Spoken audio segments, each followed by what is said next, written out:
의원입니다.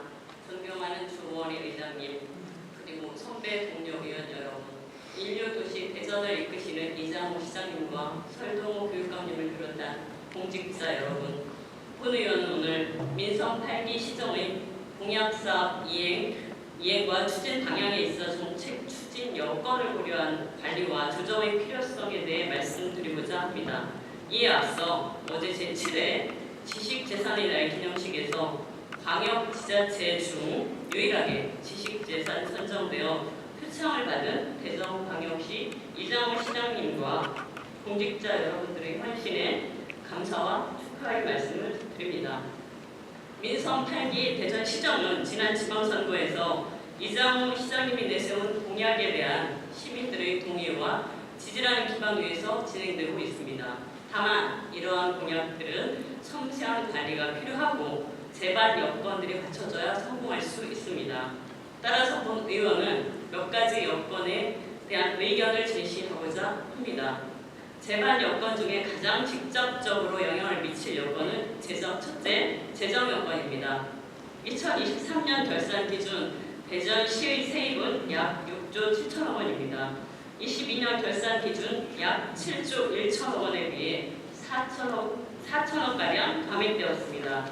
항목별로 보면 보조금과 지방세를 제외하고는 지방세의 세외 수입, 지방교부세 등이 모두 감소하였습니다. 물가 상승, 금리 인상 등의 여파로 인한 경기 침체는 취득세, 지방소득세 등 주요 세원의 세입 감소로 이어지고 있습니다. 지자체의 자주재원은 감소하는 가운데 보조금의 증가는 정부 사업 이행에 필요한 지방비 부담이 더욱 가중되었음을 시사하는 것이고, 지방채의 증가는 시정 운영에 필요한 예산의 조달이 그만큼 어려웠다는 것을 방증하는 것입니다. 2023년 말 기준 대전시의 누적 지방 채무는 약 1조 2천억 원에 이르고 있습니다. 그러나 앞으로 추진이 예정되어 있는 대형 공약 사업들의 이행을 위해서는 지방 채무의 증가가 더욱 불가피할 것으로 판단되어 본 의원은 우려가 됩니다. 둘째, 인구 여건으로 인구 감소와 인구 구조의 질적 변화에 대한 내용입니다. 먼저 대한민국의 인구 감소는 현재 진행형이며 국가의 존립을 위협하는 수준에 와 있습니다. 통계청의 장래 인구 추계에 따르면 2040년 대전시의 인구는 저위 추계를 가정 시 약 130만 명까지 감소할 것으로 예측됩니다. 1인 가구의 증가로 세대수가 증가하고는 있지만 이마저도 2035년부터 감소하기 시작할 것으로 예상됩니다. 다음으로 인구 구조의 질적 변화도 우려되는 사항입니다. 심각한 저출산과 고령화의 영향으로 노년 부양비는 2024년 23.8명에서 2040년 52.5명으로 약 2.2배 증가할 것으로 예측되고 있습니다. 대전시 인구의 중위 연령은 2024년 현재 44세인데 2040년이 되면 52.4세가 될 것으로 예측됩니다. 생산 연령 인구는 2040년이 되면 81만 7천 명으로 2024년 대비 약 22% 감소할 것으로 예상되는데, 이러한 인구 구조의 변화는 생산과 소비 감소 등에 따른 경제 규모의 위축, 즉 지역 경제의 역동성에 대한 경고입니다. 세 번째는 정책 수요의 변화입니다. 보건복지 분야에 대한 정책 수요 증가가 대표적이며, 대전시의 기능별 세출 항목에서 사회복지와 보건 분야를 합한 세출의 비율은 2019년 37%에서 2023년 41%로 약 8천억 원이 증가하였습니다. 대외적으로는 지역경제 글로벌화, 대내적으로는 지방 소멸에 대응하는 지역 경쟁력 강화 차원에서 경제과학 분야에 대한 투자가 강화되어야 합니다. 그러나 2023년 기준 대전시의 기업 지원 과학기술 분야 세출은 전체 세출의 약 5.5%로 전년 약 8.7%에 비해 3.2%포인트가 감소했습니다. 전반적으로 세입이 감소한 어려운 여건에서 시정 공약 분야의 예성을 편성해야 하는 현실적 고민이 반영된 결과라 생각합니다. 전반적으로 세입이 감소한 어려운 여건에서 본 의원은 이장우 시장님께서 예산 편성과 관련한 현실적 제약 조건들 속에서도 인류경제도시 대선, 대한민국 과학수도 대선을 이루기 위해 앞으로 지역 중소기업과 과학기술 기반에 대한 과감한 투자와 혁신적 정책을 더 많이 펼쳐주시리라 기대합니다. 2023년 제273회 임시회에서 본 의원의 시정 질문을 통해 공약사업의 이행을 위한 재정 여건, 사업 타당성 등을 검토하여 공약사업을 정비해 주실 것을 당부드린 바 있습니다. 2024년 2월에 발간된 민선 8기 공약 실천계획 자료에 따르면 87개 공약사업에 대한 총 사업비가 약 36조 5천억 원으로 당초 55조 약 55조 6천억 원에 비해 크게 조정되었습니다. 그러나 여전히 민선 8기 공약사업의 규모는 대전시의 재정, 인구, 정책 수요 여건을 고려할 때 현실성 있게 조정되어야 할 필요가 있다고 생각합니다. 특히 전체 소요 예산에서 대전시가 부담할 비용은 당초에는 약 4조 원이었으나 변경 계획에서는 4조 8천억 원으로 8천억 원이나 증가하였습니다. 12편성 사업에서 큰 비중을 차지하는 것은 SOC 분야 사업입니다. 약 2조 4천억 원의 규모의 12투입이 계획되어 있습니다.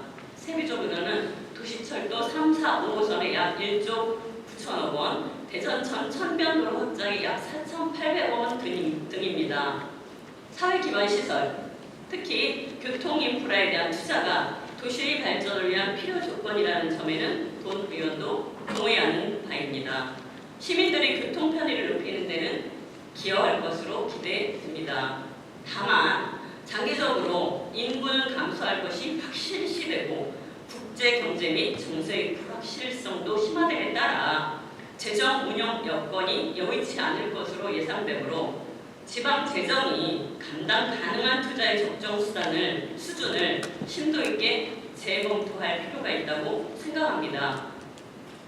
물가 상승률 등을 고려했을 때 현재 계획된 약 2조 4천억의 시비부담 예산은 공사가 본격적으로 시작될 시점에는 훨씬 더 많은 예산이 필요할 것입니다. 또한 운영 관리에 대한 부담도 적지 않을 것입니다.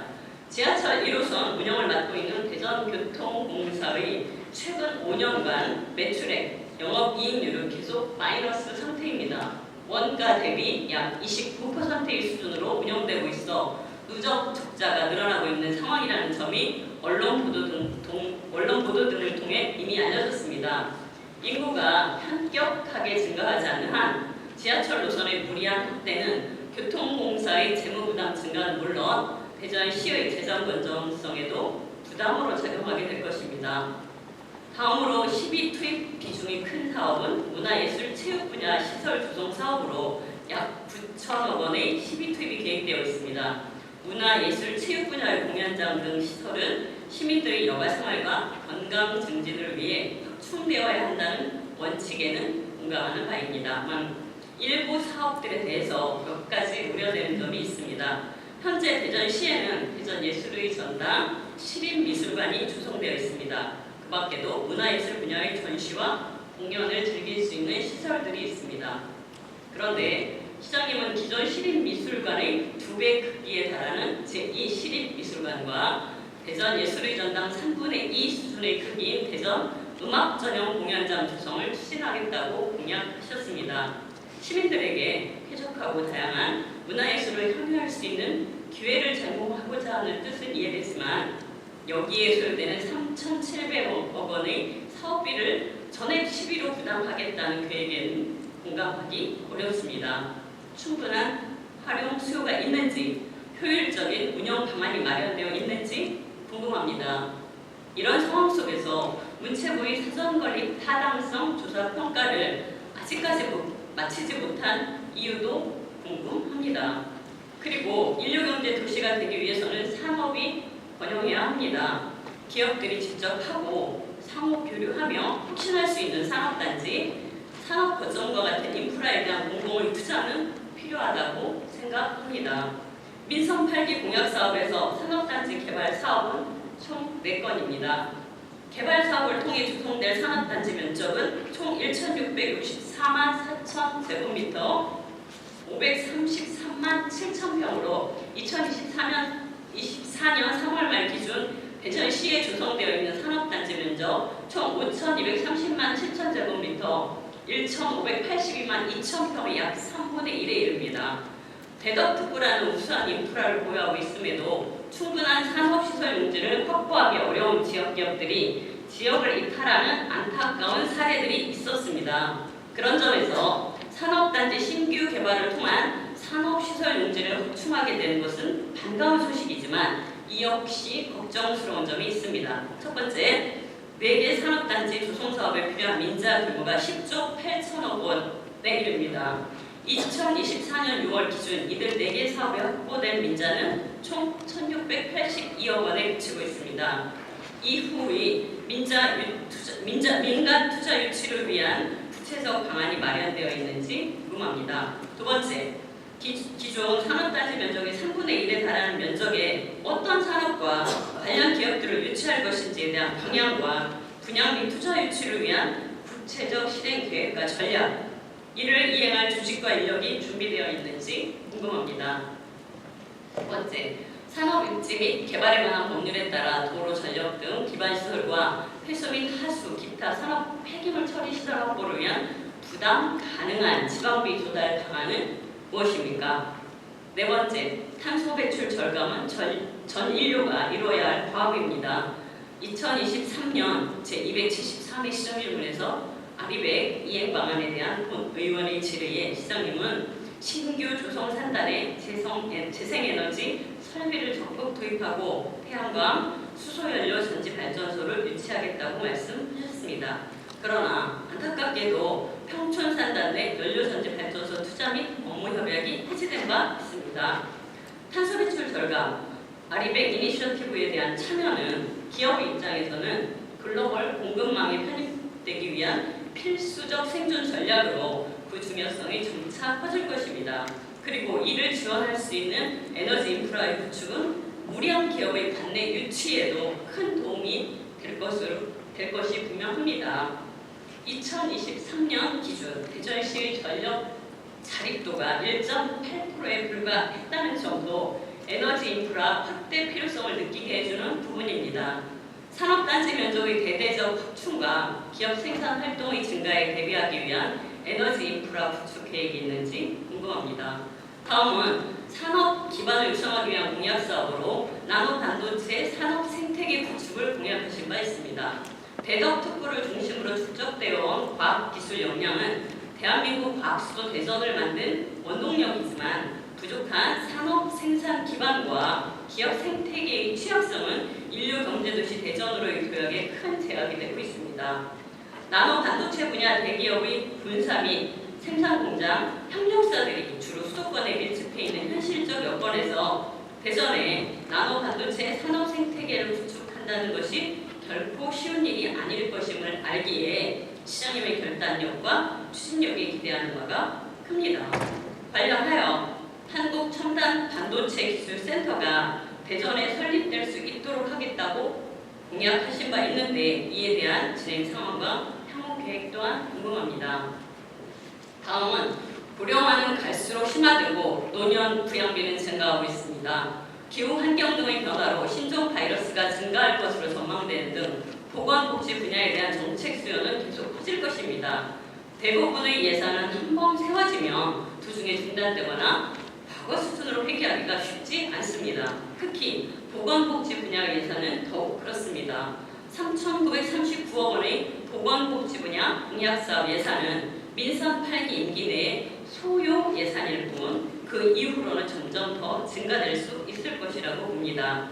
그렇기에 미래 대전의 지속 가능성과 재정 부담 완화를 위해서 공약 사업들에 대한 조정이 필요하다고 생각합니다. 이에 이상의 내용을 요약해서 시장님께 질문하겠습니다. 첫 번째, 지난 2023년과 비교하여 공약사업의 소요 예산이 55조 6천억 원에서 36조 9천억 원으로 변경되었습니다. 특히 경제과학 분야 공약사업의 예산 변동이 약 20조 원 규모로 감액되었습니다. 이렇게 큰 폭으로 조정된 이유는 무엇인지 설명 부탁드립니다. 두 번째, 도시철도 3, 4, 5호선 확충, 천변도로 확장 등 대규모 SOC 공약사업과 관련하여 재정 여건과 인구 감소 등 경제, 사회, 환경 변화를 고려한 사업 규모와 시기를 조정할 필요가 있다고 생각하는데 이에 대한 시장님의 의견을 듣고 싶습니다. 세 번째, 제2시립미술관, 음악전용 공연장 구성, 공약사업 EMB 상황과 이들 시설에 대한 활용 수요의 충분성 그리고 활용 전략에 대해 설명을 부탁드립니다. 또한 문체부의 사전관리 타당성 조사를 아직까지 마치지 못한 이유에 대해서도 설명을 부탁드립니다. 네 번째, 산업단지 조성 공약사업 이행과 관련하여 민간 투자 및 기업 유치 실적, 기업 유치 및 지원 등을 위한 조직과 인력 준비 여부, 산업단지 기반 시설 조성을 위한 지방비 부담 방안에 대해 설명을 부탁드립니다. 그리고 탄소 배출 절감 및 전력 자립도 향상을 위한 에너지 인프라 구축 방안과 대책에 대해서도 설명을 부탁드립니다. 다섯 번째, 한국 첨단 반도체 기술센터 유치 여부는 나노 반도체 산업 생태계의 조성을 위한 핵심 사안이라고 생각합니다. 이 센터의 대선 설립 추진 방안과 전략이 무엇인지 어떻게 진행되고 있는지에 대해 말씀해 주십시오. 여섯 번째, 복지와 보건 분야에 점점 더 많은 재정이 소요될 것으로 예상되고 이를 위해서는 87개 공약사업 조정을 통해 미래 재정 수요에 대비할 여력을 확보해야 된다고 생각합니다. 이에 대한 시장님 의견을 말씀해 주십시오. 마지막으로 2023년 제273회 시정질문에서 본 의원의 질의에 시장님께서 답변해 주신 호남고속도로 지선 확장 및 지하와 충청권 제2 외곽순환 고속도로 건설 공약에 대한 이행 상황에 대해 설명을 부탁드립니다. 민선 8기 대전 시정의 장점은 담대함과 추진력에 있다고 생각합니다. 도시 브랜드 평판 전국 1위, 한국은행 발표, 지역 경쟁력 지수 전국 3위와 같은 성적은 담대함과 추진력의 결실일 것이기에 남은 후반기 민선 8기 대전 시정의 성과에도 기대하는 바가 큽니다. 무리한 공약사업의 추진으로 인해 너무 큰 기회비용이 발생하지 않도록 현 세대와 미래 세대 간의 균형이 지켜질 수 있도록 소요되는 비용이 너무 과도한 인프라 사업은 재정, 인구 여건 등을 고려하여 보다 현실성 있고 부담 가능하고 시민들에게 우선적으로 필요한 사업으로 전환하는 방안을 검토해 주시기 바랍니다. 대전이 인류 경제 도시, 대한민국의 과학 수도다운 경쟁력을 갖출 수 있도록 시민들의 동의와 지지에 화답하는 후반기 시정 운영을 기대하며 시정 질문을 마치고자 합니다. 경청해 주셔서 감사합니다.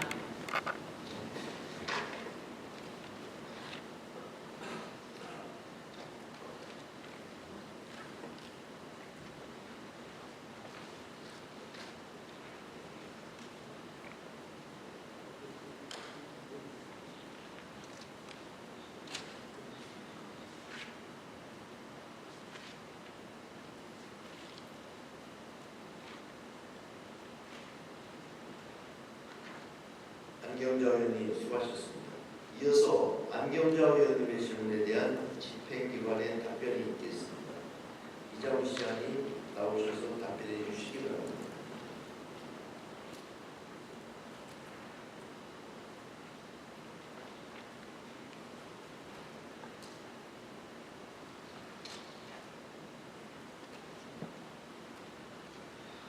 안경자 의원님께서는 민선 8기 계약사업 관련해서 대규모 사업의 재정 수요 등 현재 추진 상황과 향후 계획에 대해 질문해 주셨는데 양이 너무 많아서 의원님들 점심 못 드실 것 같은 생각입니다. 이걸 다 대답하려면 5시간 정도 해야 되지 않을까 양이 많아서 그럼에도 불구하고 짧게 하겠습니다. 나중에 부족한 거 있으시면 시국자분들한테 진짜 설명드리도록 하겠습니다. 우선 질문해 주신 것 중에 사실 재정 걱정을 우선 많이 하셨는데 이미 제가 시장에 취임했을 때 대전시 지방채가 1조 가까이 들어가 있는 상황이었습니다. 거기에 특히 지역화폐에 많이 쓰면서 사실 다 시민들이 혈세였기 때문에 상당히 재정적인 부담이 좀 있었고요. 저희가 도시규모가 광주보다는 아주 상황이 좀 낫습니다. 몇천억 정도 저도 상황이기 때문에 안정적으로 잘 관리가 되고 있고 아직 어려움은 없는 상황입니다. 특히 이제 공약 사업에 대한 말씀을 하셨는데요. 선거 때 어떤 분은 공약을 별로 안 하는 분이 있고 저는 공약을 세밀하게 많이 하는 사람입니다. 공약을 많이 한다는 것은 결국 일할 일이 많아진다는 뜻이고 시민들에게 약속을 지키기 위해서 그만큼 많이 뛴다는 얘기인 것 같습니다. 저는 약속을 최대한 지키려고 하고 있고 지금 시장실에 100대 과제 및 공약 사업에 대한 진척도를 계획도 관리하면서 진척하고 있다는 말씀 드리겠습니다. 우리 시 민선 8기 1.6경제도시 대전시제를 위해서는 5대 분야 87개 사업에 한 55조 6천억 정도 공약 사업을 확정한 바 있습니다. 전에 말씀하신 것처럼 또 공약사항에 대한 조정 요청을 하신 분도 많고요. 그래서 2년차를 맞아서 여러 가지 대내적인 여러 가지 행정력권 변화, 또 사업의 재원 분석도 좀 했고요. 투자 계획 등을 좀 반영을 해서 공약의 사실상 실행력을 높이기 위해서 정책 자문단의 심의 의결을 거쳤고 그러다 보니까 36조 5천억 규모로 사업 예산 실질적인 소요를 조정을 했습니다. 이 중에서 사업 재설계하고 명칭 변경한 게 14개쯤 되고요. 사업 목표 변경을 한 4개 정도 했고 추진 시기에 대한 여러 가지 행정적인 절차 또 여러 가지 11개 정도 일정을 변경을 했습니다. 또 부채 완고에 대한 과학 연구가 있고요. 당초 대비보다는 34% 가까이 좀 줄었습니다만 사실상 이 준거에서 가장 큰 영향은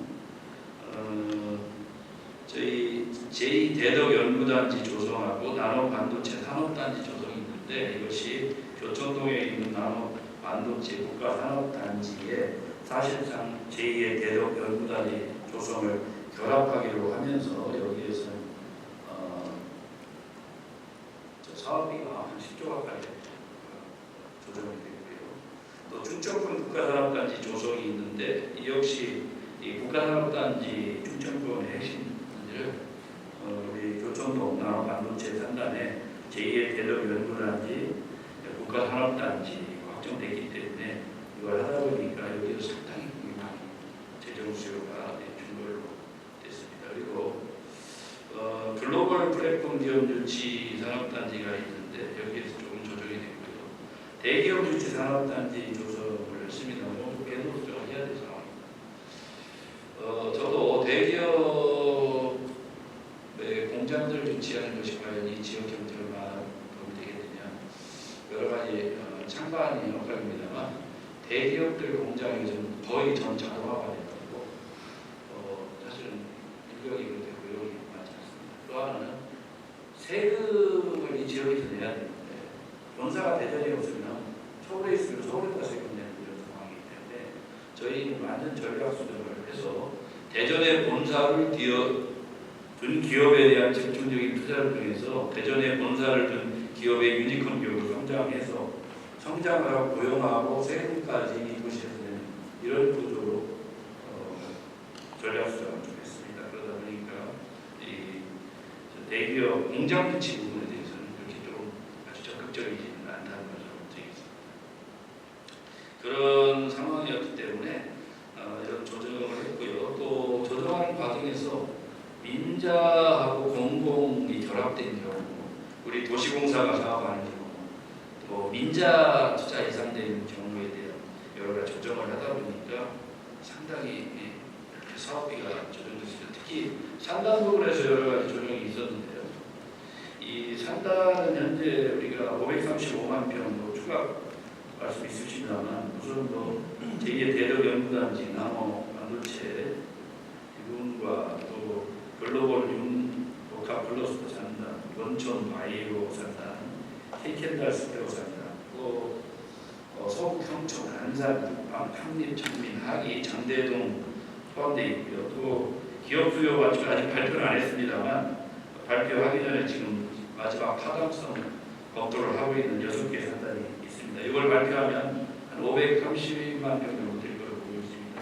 그런 의미에서 공약 사항으로 출발했습니다만 이 공약 실현을 위해서 면밀한 분석과 이런 여러 가지 환경들, 투자 계획들을 조정하면서 사업 비가 상당히 줄었다는 말씀드리겠습니다. 이건 공약을 취소한 것이 아니고요. 공약 사업 이행 과정에서 면밀히 분석한 상황에서 줄었다는 말씀입니다. 그리고 두 번째는 도시철도 3, 4, 5호선 말씀하셔서 여러 가지 말씀을 주셨는데 우선 도시철도 대중교통 문제는 이익의 문제가 아니고 공공성이 최우선이라고 생각합니다. 시민들이 어느 곳으로도 안전하게 이동할 수 있는 권리 이런 것들을 제대로 확보하는 것이 좋은 것이라고 보고 또 하나는 우리 지금 유럽이나 미국 같은 경우도 되게 광역권으로 이렇게 발전해 갑니다. 뭐 예를 들어 시애틀 광역권, 뭐 예를 들어서 프랑크푸르트 광역권, 뭐 이렇게 광역권은 대전시도 결국은 우리가 시도로 지금 분류되어 있습니다만 결국은 우리가 미래를 가려면 광역권 중심으로 발전해야 된다.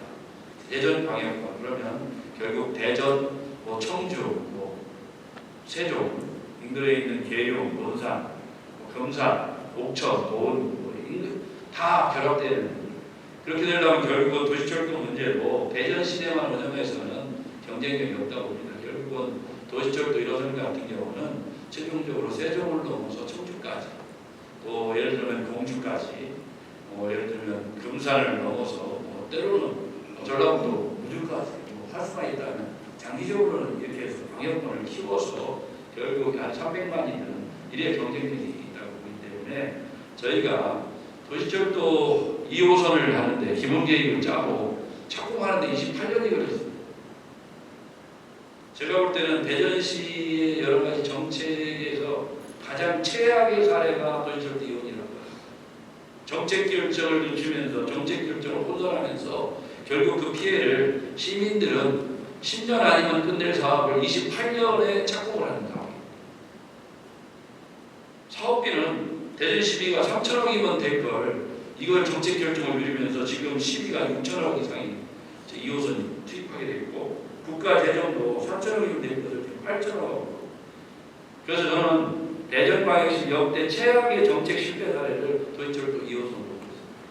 이렇게 해서는 안 되겠다 이렇게 판단했고 그래서 도시철도 하나 놓는데 28년에 착공한다고 그러면 이 도시의 행정력을 과연 어떻게 평가하겠느냐. 그래서 저희는 3, 4, 5호선 장기적으로 이 도시의 대중교통을 도시철도로 고령화 이런 속도로 보면 연세 드신 분들이 가장 안전하고 편리하게 짧은 시간에 이동할 수 있는 가장 최적의 교통수단은 도시철도로 보고 있습니다. 그래서 최소 우리가 자매도시 내부에 있는 삿포로 같은 경우도 지금 보니까 도시철도로 굉장히 많습니다. 한 5호선 정도가 있는다더라고요. 180만 명 정도 되는데 우리가 비슷한 단위인데 저희도 3, 4, 5호선 사업을 동시에 행정정책을 발표하겠다.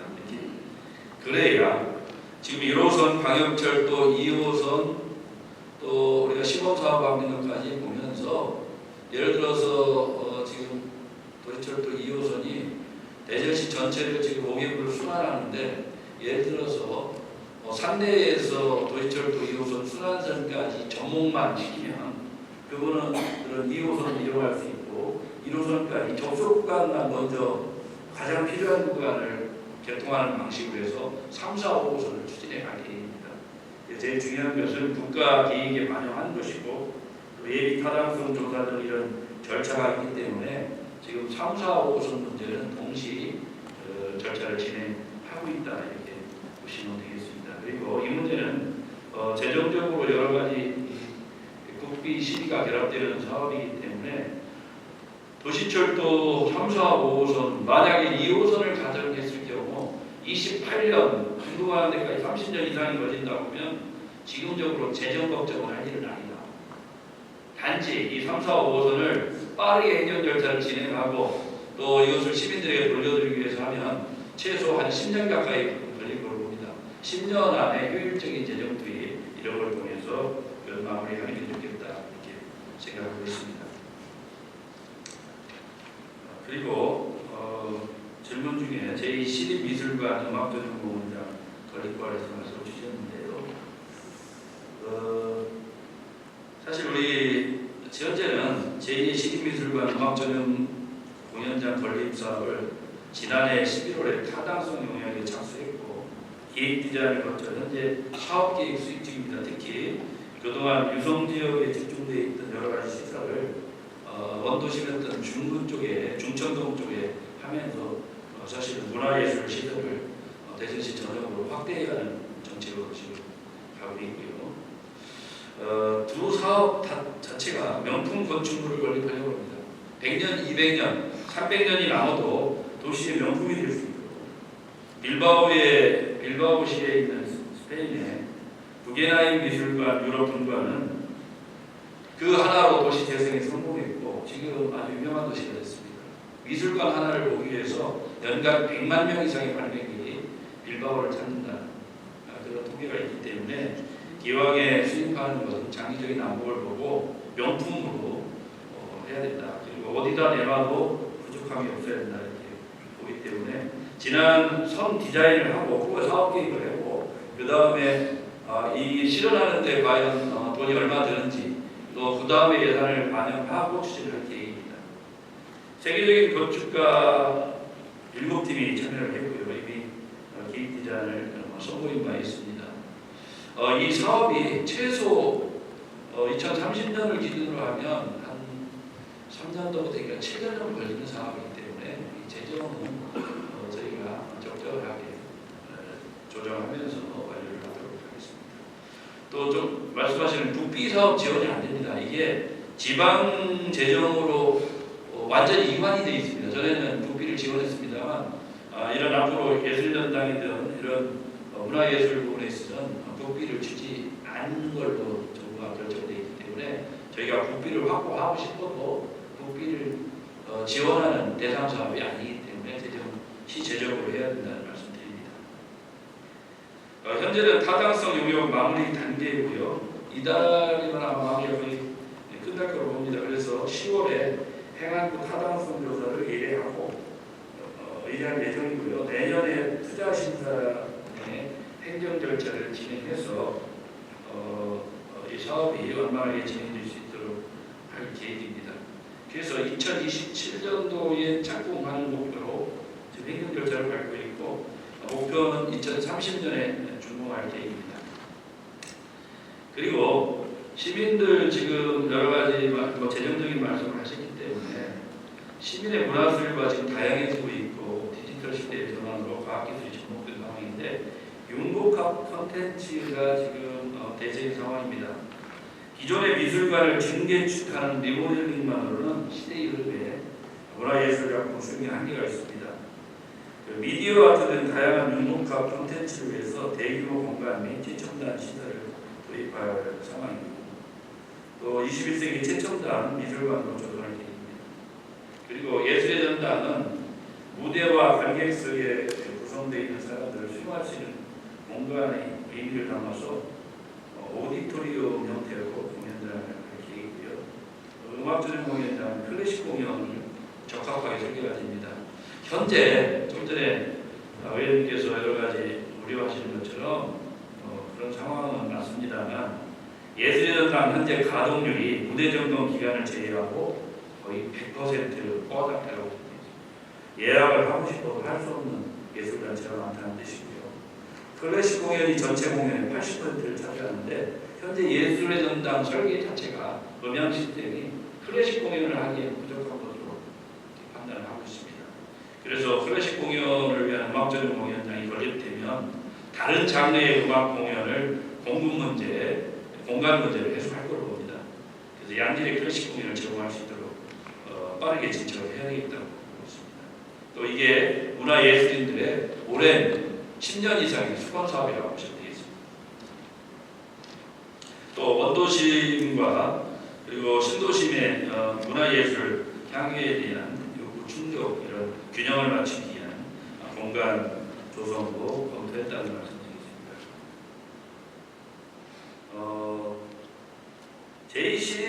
미술관 같은 경우는 지금 문체부 사전평가 말씀을 주셨는데요. 현재는 어느 단계냐면 걸린 계획에서 운영 인력, 미술품 수지, 프로그램 등 미술관 전반에 대한 평가하고 있는 상황이고요. 사전평가를 지방자치단체로 이행하는 법령 개정을 지금 문체부에 추진하고 있습니다. 그래서 사전평가를 안 받을 수 있기 때문에 현재 문체부 장관께서 이 법령을 개정을 신속하게 하겠다고 저한테는 약속을 하셨기 때문에 법령 개정은 자체 평가가 실시하게 됩니다. 그래서 의원님이 사전평가 문제를 했는데 그래도 법령 개정이 늦어지면 저희가 내년 1월쯤에 사전평가를 신청할 계획이라는 말씀 드리겠습니다. 민간 투자 기업 유치 실적도 말씀하시고 하셨는데 좀 전에 말씀드린 것처럼 대전의 본사를 둔 기업 육성을 최우선 정책으로 두고 있습니다. 민서 8기 들어와서 지역의 본사를 둔 상장한 기업이 12개가 되고요.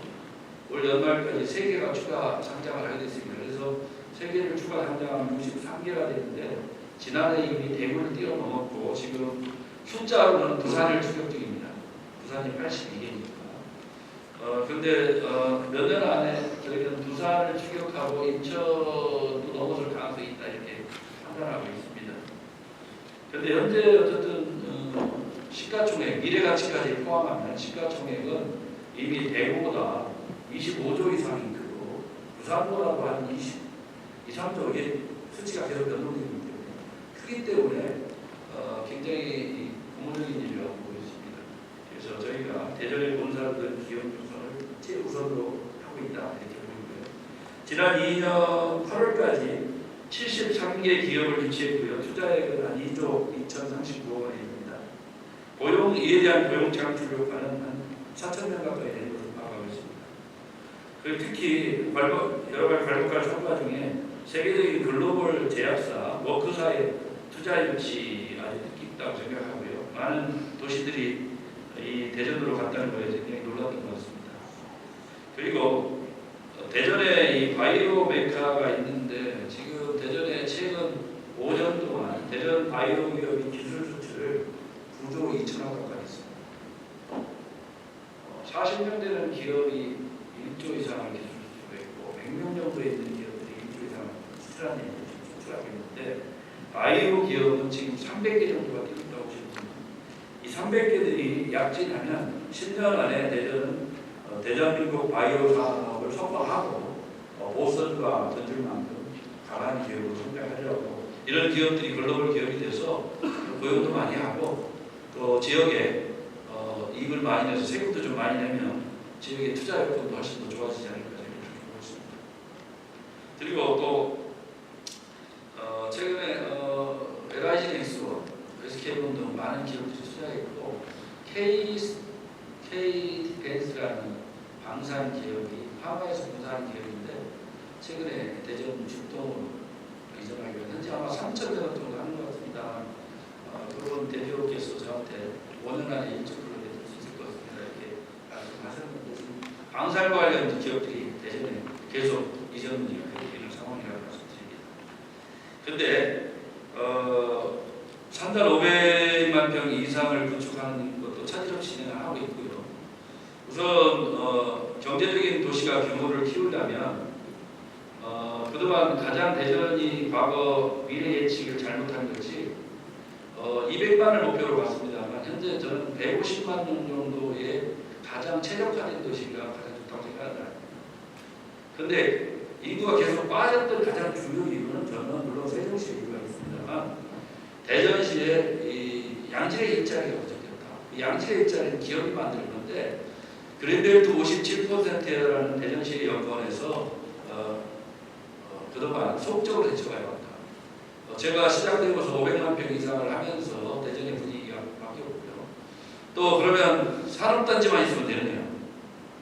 기업들이 대전으로 와서 가장 중요한 인력이 있어야 돼요. 핵심 연구 인력, 그리고 생산 인력, 또 영업인력, 관리인력 이게 충분히 공급될 하는데 우리가 카이스트 중남대, 한남대 지역의 사립대 전 지역 대학을 포함해서 인력 공급에 대한 대폭적인 지금 투자를 하고 있습니다. 양자대학, 반도체대학, 반도체 특성화대학, 반도체 설계관련대학 이런 것들에 대한 집중적인 대학에 투자를 하면서 향후 500만 평에 들어올 모든 기업들의 인력 공급을 하는데 체력화하고 있겠다. 또 하나는 그러다 보니까 잘 아시는 것처럼 저희가 기업은 ABCD QR을 전략사, 우주항공, 바이오 헬스케어, 칩, 그리고 국방, 양자, 로봇, 센서, 그리고 현재 에너지 부분도 있습니다만 이 에너지도 질문하셨기 때문에 저희가 에너지도 상당히 신경 쓰고 있다는 말씀드리겠습니다. 그래서 향후 10년 후쯤에 재시작되는 꽃을 못 피울지 모르겠습니다만 나중에 확실하게 경제 도시 규모에 비해서 경제 규모가 확실하게 큰 것이 대한민국 도시 중에 가장 양질이 많고 핵심 인력이 가장 집적되어 있는 대한민국 최고 도시를 10년 후에 우리는 이룰 수 있다 저는 이렇게 확신하고 있습니다. 또 조직과 인력에 대해서 물으셨는데 저희가 이미 기업 유치팀과 투자 관리팀 전담 조직을 확대해가지고 철저하게 지금 대비하고 있고 또 직원들이 최선을 다해서 열심히 지금 전국을 누비고 있습니다. 그래서 많은 추가 성과들이 계속 하리라고 있고요. 재정 지원도 말씀하셨는데 저희가 이전하고 신증설 했을 때는 지방 투자 촉진 보조금 이거 국비입니다. 지방 이전 투자 보조금 11일 지원하게 되고요. 최근에 발표한 바이오 특화 산단 기회발전 특구는 만약에 대기업이나 기업들이 수도권에서 대전으로 이전할 경우 세제 혜택 그리고 다양한 혜택들을 주어지기 때문에 증여세 면제 이런 것들이 되기 때문에 보다 적극적으로 수도권에 있는 기업들을 우리 기회발전 특구나 바이오 특화 단지에 유치하는 노력을 기울여야 된다고 생각하고 최선을 다하겠습니다. 양이 너무 많아가지고 길어서 죄송합니다. 그래도 줄여가지고 간단하게 답을 드린다는 말씀드리겠습니다. 산업단지 기반시설 조성을 위한 지방비 문제를 말씀하셨는데 현재 2030년까지 저희가 20개소에 535만 평 신규 산업단지 조성을 추진하고 있고요. 조성 계획은 사업비 한 10조 8천억 정 될 거로 봅니다만 현재 예타 승인된 서구 평촌, 장대 도청, 한남대 캠퍼스, 안산 북방, 탕립 전민, 하기 지구는 지금 예타 승인이 있고요. K캔달 스퀘어, 원촌, 나노 반도체 산단, 삼정지구, 오동, 동곡, 신대지구는 산단 승인 절차를 이행하고 있습니다.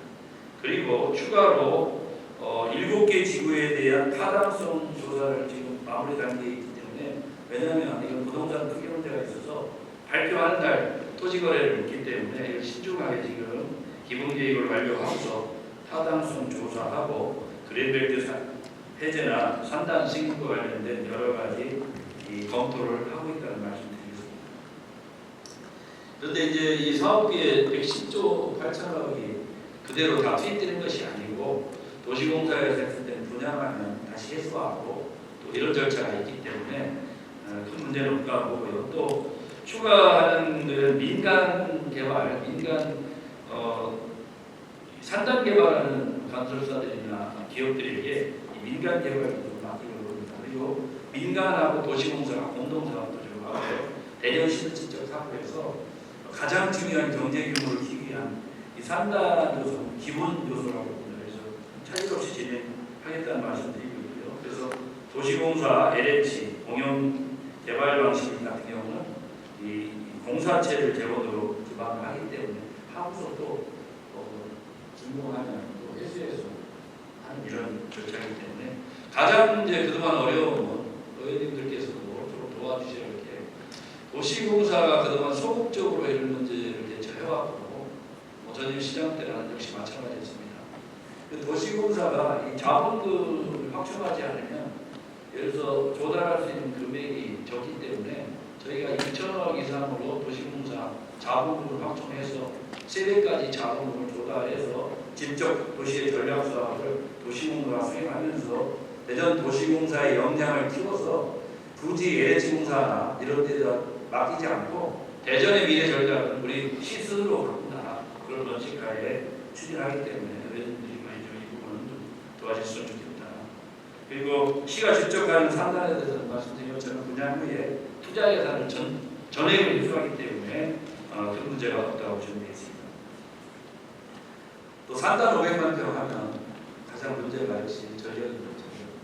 잘 지적해 주셨고요. 전력 자립도 양상을 위해서 저희가 재생에너지나 인프라 이런 부분도 관심을 하고 있고요.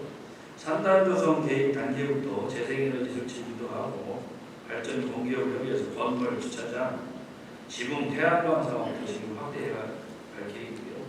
정수장이나 치수장, 소수력 발전 가능 여부를 상수도 사업본부와 에너지 공기업을 검토하겠습니다.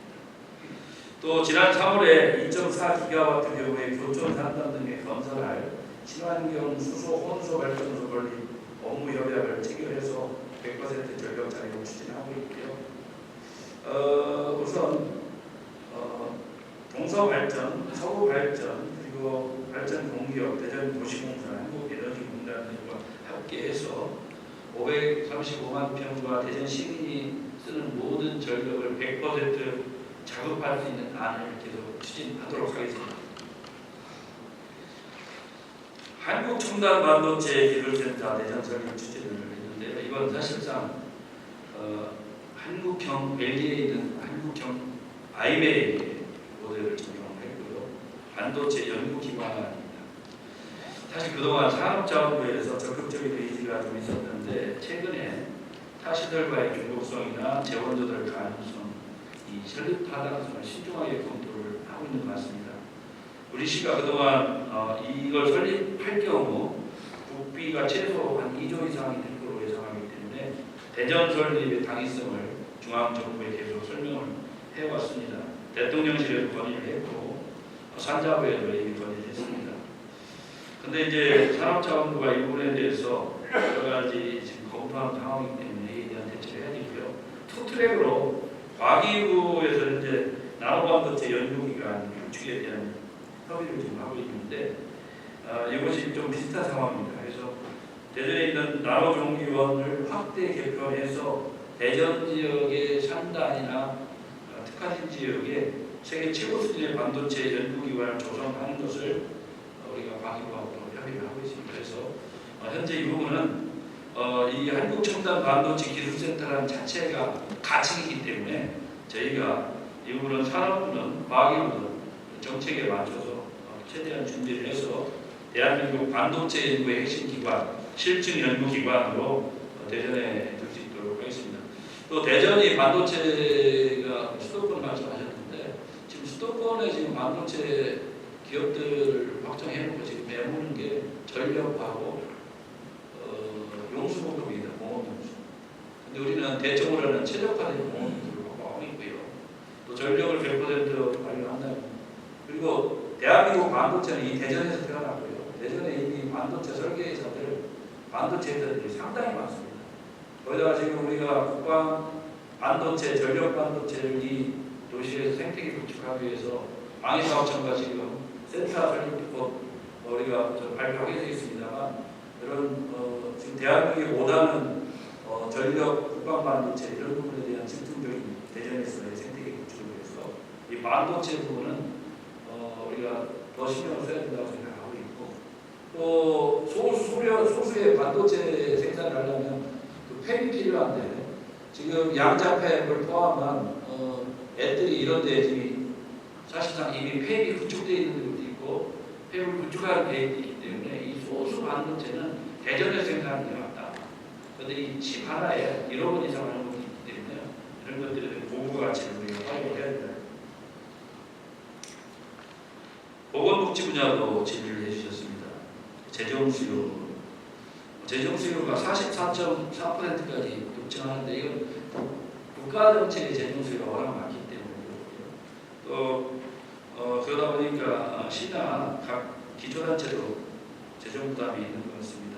고령이 고침도 않은 저출생 대책, 청년 1인 가구, 수요 복지 수요가 계속 급증하고 있습니다. 그렇다고 복지를 멈출 수는 없고요. 저희가 더 시급하고 시민들에게 효과가 있는 복지 정책을 계속 해야 된다고 저는 특히 만남에서부터 출산, 육아 그리고 육아 교육까지는 국가가 지방정부가 책임을 완전히 져야 됩니다. 그래야 많은 젊은이들에게 아이랑 거기 도시에 사는데 힘을 줄 수 있다. 그래서 그 문제에 대한 내년 예산에 집중적인 투자를 할 계획입니다. 또한 기존 사업에 대해서는 효과가 떨어지는 사업에 대해서는 조정도 좀 하고 하면서 예산의 효율적 배분을 하겠다는 말씀드리겠습니다. 호남고속도로 지선 확장 지하화인데 저는 이렇게 생각합니다. 아직도 그 소신은 나가고 호남고속도로 서대전 IC부터 회덕 IC까지를 전체를 지하화하는 것이 도시경제에 굉장히 중요하다. 근데 이제 이 사업비가 한 3조 이상이 될 거로 보고 있습니다만 정부가 아직 그에 대한 계속 건의를 하고 있습니다. 사업비가 워낙 크다 보니까 아직 명확한 답을 안 하고 있는데 이미 호남고속도로가 6차선, 8차선 확장 계획이 있기 때문에 전체 18.6km에 대한 만약에 정부하고 저는 원칙이 장기적으로는 이걸 지하로 넣는 게 맞다. 우리는 땅을 효율적으로 쓰고 공원화돼야 단절도 많고 그렇기 때문에 가장 또 발전하고 있는 유성 지역을 가로치고 있기 때문에 맞다고 보고요. 지난번 호남고속도로 확장 사업이 기재부 예타 대상 사업 선정되어가지고 예타 조사에 착수했기 때문에요. 저희가 관계 부처에 긴밀히 계속 협력해 갈 겁니다. 만약에 정부가 끝까지 문제를 재정 사업으로 여러 가지 어려움을 겪는다고 하면 우리가 국가 산단을 양쪽이거든요. 호남고속도로 우측 좌측 다 포함되어 있기 때문에 우선 최우선적으로 그 구간 지하화를 라도 우리가 해야 되지 않겠느냐. 그리고 장기적인 목표는 결국 도시 안에 있는 철도, 고속도로는 다 외곽으로 돌리고 이건 내부 순환도로나 이런 걸 써야 된다 이렇게 생각합니다. 그래서 저희가 단기간에 해결이 어렵다고 하더라도 끊임없이 이 사업을 계속을 해야 된다 이렇게 보겠습니다. 충청 제2외곽 고속도로는요.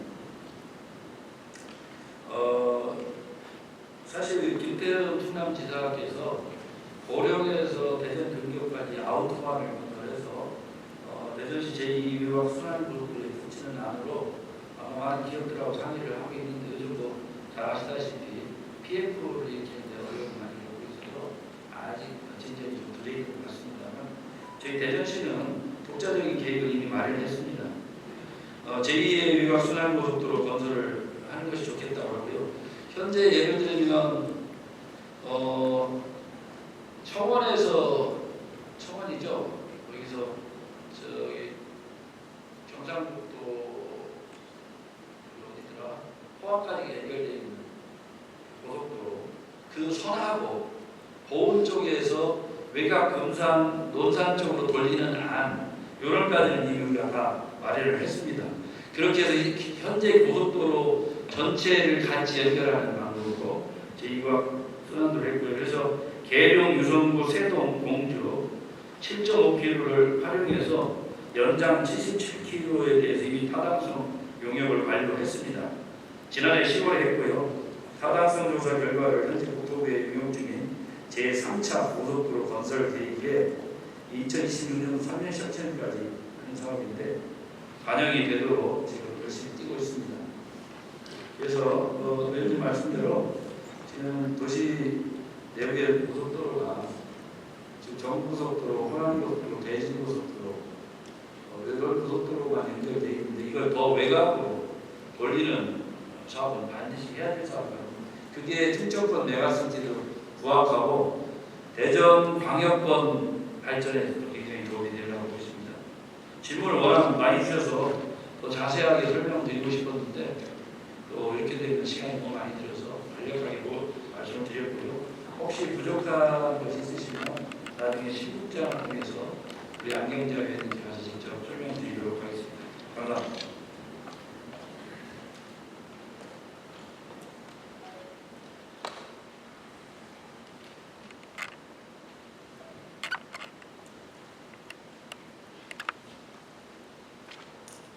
이장우 시장님, 다양한 분야의 상세한 답변 감사드립니다. 수고 많으셨습니다.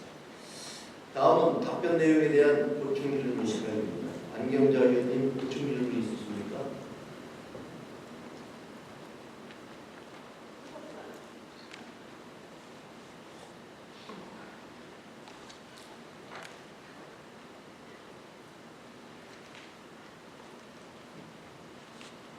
보충 질문은 물어보세요. 보충 질문은 대전광역시의 기본조례 제41조에 따라 총 15분 이내에서 이해까지 하실 수 있습니다. 안경자 의원님 보충 질문해 주시기 바랍니다. 존경하는 이장우 시장님 답변 잘 들었습니다. 조금 한 가지 궁금한 게 있어서 설명드립니다. 아까 그 산단 조성하는데 민자 규모가 10조 8천억 정도 되는 걸로 말씀을 주셨습니다. 거기 확보된 민자는 1682억이라고 하셨는데 혹시 여기에서 도시공사 그 민간 투자 부분이 얼마나 되는지 궁금합니다. 지금 현재 행정 절차를 다 밟고 있기 때문에 현재 투자로 보기는 어렵고요. 행정 절차가 끝나야 대전 투자가 확보할 수 있기 때문에 지금 명확히 도시공사가 얼마 할 수 있다고 그렇게 하는 건 성급한 일이었습니다. 제가 왜 이 질문을 드렸냐면 사실은 도시공사도 재원이 부족하게 되면 대전 시민의 세금이 투입되는 기관입니다. 그래서 민자 부분에 어느 정도 그 도시공사 부분이 들어가 있는지 사실은 그 부분이 궁금해서 여쭤보고요. 현재 도시공사에서 직접 돈을 투자하는 게 아니고요. 도시공사 자본금이 예를 들어서 5천억이다 그러면 자금 조달을 3배까지 할 수 있습니다. 6천억이면 그러니까 외부에서 조달을 해서 산업단지를 구축하는 것이지 대전시 도시공사 돈으로 하는 건 거의 없습니다. 모든 게 그렇습니다. 예, 그 부분은 이해가 되는데 이제 제가 우려하는 그 부분들은 도시공사에서 잘 운영을 해주시면 괜찮은데 이게 이제 제가 알기로만 해도 대전 도시공사에서 추진하고 있는 사업들이 굉장히 많은 것 같습니다. 그래서 규모가 너무 크다 보니까 과부하가 걸리지 않을까라는 우려를 말씀드리면서 그러니까 재정 운영 여건 물론 이제 많이 챙기시겠지만 대전 도시공사가 잘 추진할 수 있게 시장이 신경을 써 주시고 그 도시공사가 잘 운영되어야 시민의 세금이 그쪽으로 투입되지 않더라고요. 예, 도시공사 사장의 의견은 현재 도시공사가 자본금이 좀 부족해서 자금 조달하는데 조금 어려움이 있어서 한 6천억 정도까지만 자금을 늘려주시면 도시공사가 이런 사업을 아주 차질 없이 진행할 수 있다 이렇게 답변을 하고 있고요. 또 이 산업단지가 행정 절차 밟고 하는 과정이 보통 한 최소 6년에서 10년 정도 되고 걸리기 때문에 이 문제는 그런 과정에서 도시공사의 여러 역량들을 체계적으로 하기 때문에 여러분 걱정하시는 걸 이해를 합니다만 특별히 걱정 안 하셔도 도시공사 사장이 아주 자신 있게 이 문제는 걱정 안 하셔도 된다고 하고요. 제가 바로 그렇게 우려할 일은 아닙니다. 제 우려일 수 있지만 도시공사 사장님이 도로공사에서 오셨습니다. 도로공사 현재 한국도로공사의 부채 규모가 어마어마한데 현재 그 부족 부분은 세금으로 메꾸어지고 있다는 말씀 드리면서 이장우 시장님 답변에 감사드립니다.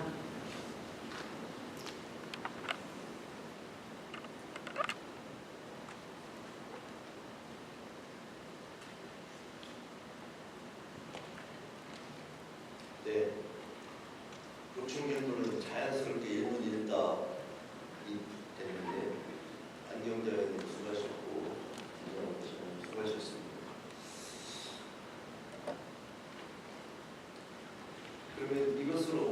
안경자 의원님의 시정 질문을 마치도록 하겠습니다. 동의원 여러분, 이상으로 두 분 의원님의 시정 질문과 집행기관의 답변을 청취하였습니다.